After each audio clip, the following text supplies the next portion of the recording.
in comparison to other systems, it's really on the low end of impact. We're going to have beach erosion issues, we're going to have high wave issues, and we are going to have some coastal flooding. But all in all, this is one of those systems that you basically put your plan in place and you say, okay, am I prepared for when a bigger system comes along?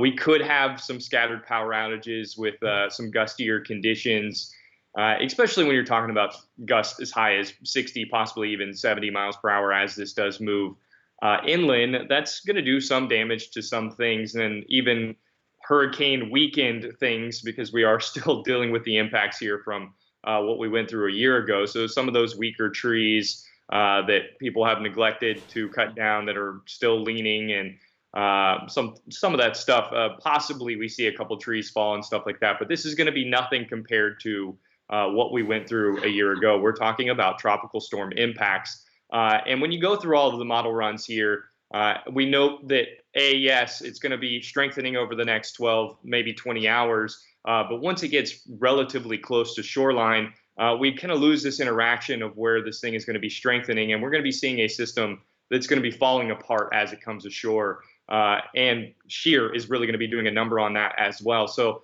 that's all good news for those residents here in the Panhandle, because that means that likely the biggest impacts come down on our peninsula here, Port St. Joe, and then those two southern counties. Everyone else inland, really from Panama City back up to the I-10 corridor, probably dealing with stuff that's less than tropical storm, wind gusts 30, 40 miles per hour. We might have some convection help pull down some of those stronger winds. But in general, this is one of those things to basically test prep on. It's, hey, am I ready for when the big one does come?